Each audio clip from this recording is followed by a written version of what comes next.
Só uma última observação em relação ao tópico anterior.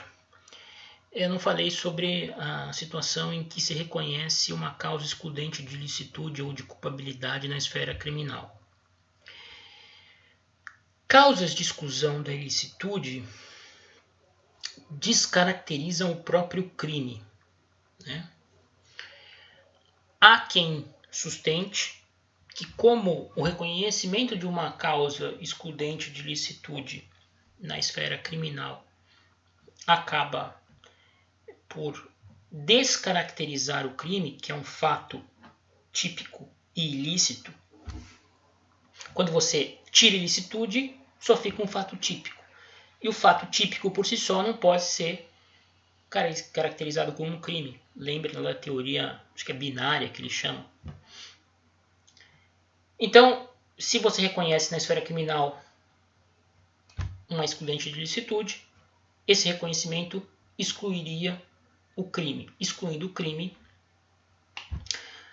o donatário ficaria livre de ser penalizado com a revogação da doação por ingratidão. Lembrando, a menos que a sentença civil não tenha transitado em julgado. E o mesmo valeria para as excludentes de culpabilidade, né? E aí envolve uma questão um pouco mais complexa, porque existe aquela discussão se o crime é fato típico ilícito, se é fato típico ilícito e culpável, enfim. Me parece, independentemente da corrente que se invoque para a questão da definição do conceito de crime, binária, ou a que entende que o fato é típico, ilícito e culpável, se houver o reconhecimento de uma excludente de ilicitude e culpabilidade, ela deve ser estendida para a esfera civil e impedir o prosseguimento do processo de revogação, caso ele ainda esteja em curso. Se já houver ocorrido o trânsito em julgado, a Inês é morta, paciência, a sentença civil vai poder ser executada autonomamente, independentemente daquilo que for decidido na esfera criminal. Espero que tenha ficado claro. Bom, dito tudo isso, vamos voltar ao 557 e examinar as demais causas de revogação da doação por ingratidão. Inciso 2. Podem ser revogadas por ingratidão as doações se cometeu contra ele ofensa física. O donatário cometeu ofensa física contra o doador. O texto da lei está um pouquinho ruim. Bom, o que são ofensas físicas contra o doador? Crime de lesão corporal. Doloso. E aqui não é tentar agredir o doador, é agredir o doador. Ou seja, aqui não engloba a tentativa de agressão, a tentativa de lesão corporal, só a lesão corporal consumada, né? Também vale tudo aquilo que eu disse em relação ao homicídio ou a tentativa de homicídio. Não importa, não exige-se condenação criminal, a sentença criminal eventualmente vai poder interferir no processo civil. Tudo o que eu disse, que eu perdi um vídeo inteiro falando em relação às questões, digamos, mais procedimentais e processuais, o que vale para o inciso 1 aplica-se para os incisos seguintes. Terceiro caso. Se o injuriou gravemente ou caluniou. Aqui, mais uma vez, nós temos que abrir um grande parênteses. Vocês aprenderão que existem três tipos de crime contra a honra: a calúnia, a injúria e a difamação. Vamos fazer uma breve distinção entre essas modalidades de crime contra a honra. Começando pelo mais grave, que é a calúnia. A calúnia nada mais é do que a falsa imputação de crime a outrem. Então, eu atribuo um fato criminoso falsamente a alguém. Notem, imputação falsa de fato criminoso. É preciso que eu atribua à vítima a prática de um fato criminoso. Então, eu posso, por exemplo, dizer: no dia 5 de maio, eu avistei o Joãozinho vendendo entorpecentes para o Zequinha. Se esse fato for inverídico e eu souber da inveracidade desse fato, se eu estiver imputando ao Joãozinho um fato que eu sabidamente sei que é inverídico, eu estarei o caluniando. Difamação. Imputação de fato sabidamente desonroso a alguém. Fato não criminoso, mas capaz de trazer desonra. Por exemplo, eu invento que o Joãozinho está traindo a esposa com a Joaninha,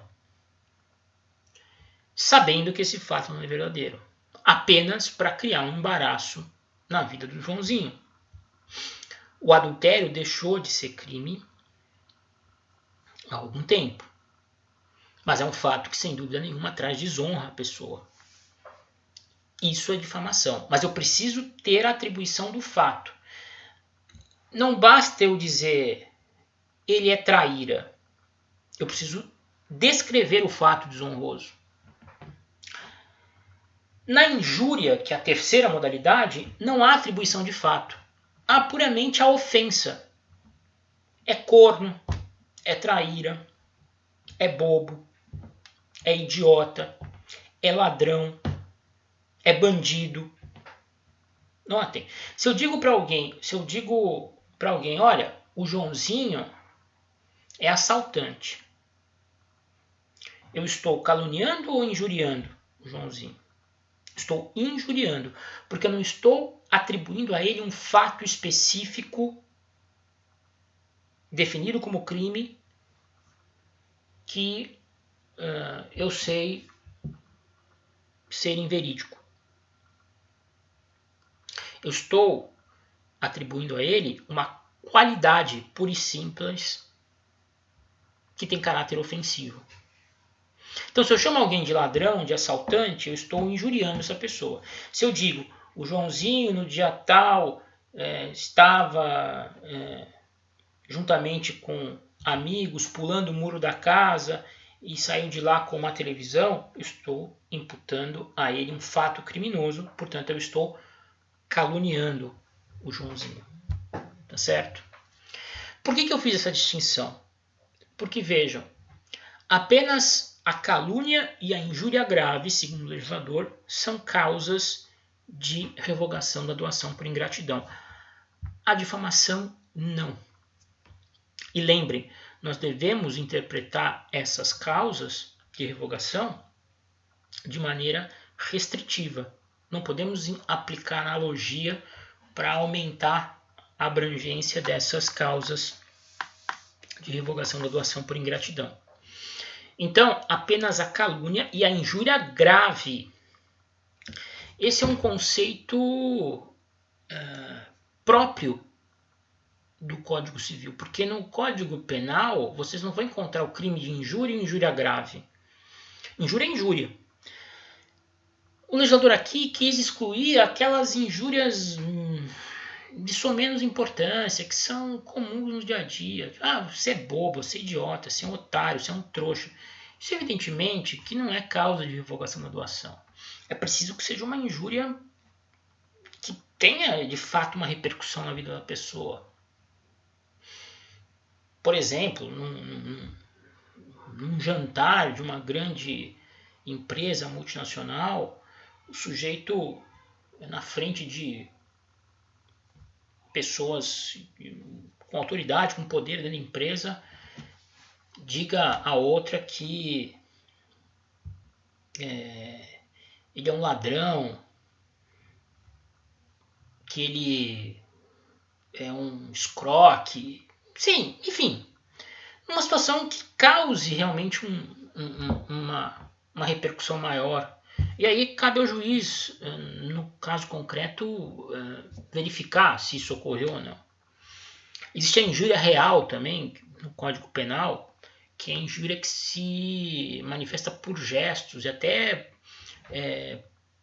mesmo por agressão, mas uma leve agressão, tipo um tapa na cara.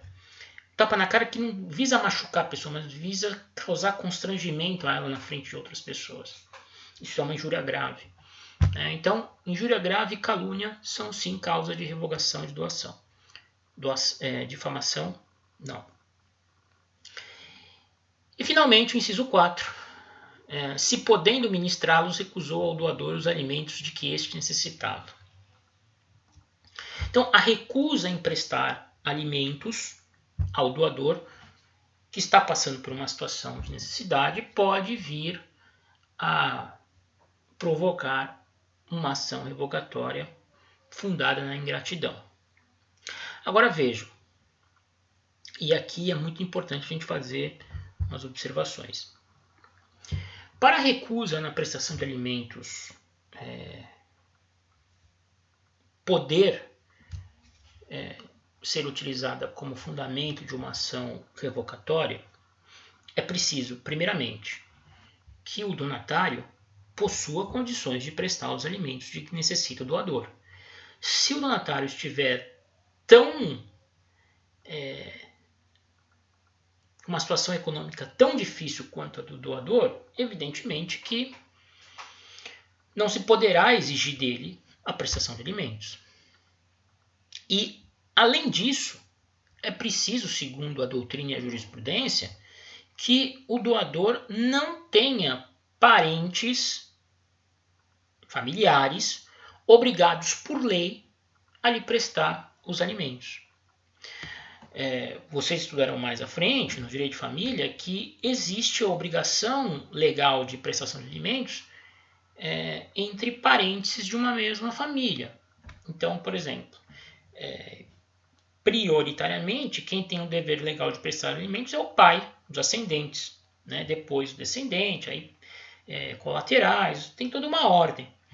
Então, imaginem, se o doador tem ascendentes capazes de prestar alimentos, ele não pode exigir donatário. Se ele tiver descendentes, filhos, que são capazes de lhe auxiliar no sustento, ele não pode escolher o donatário. O donatário só pode ser obrigado a prestar os alimentos em favor do doador caso não existam esses parentes que por lei tenha, digamos, a prioridade, tenha a preferência em executar essa prestação. Então, além de não ter parentes, é preciso que também o donatário esteja em condições de prestar esse auxílio ao doador. Por fim, o 558 diz que pode ocorrer também a revogação quando o ofendido, nos casos do artigo anterior, for cônjuge, ascendente, descendente, ainda que adotivo ou irmão do doador. Disso nós vamos tratar rapidamente no próximo vídeo e concluir a nossa matéria.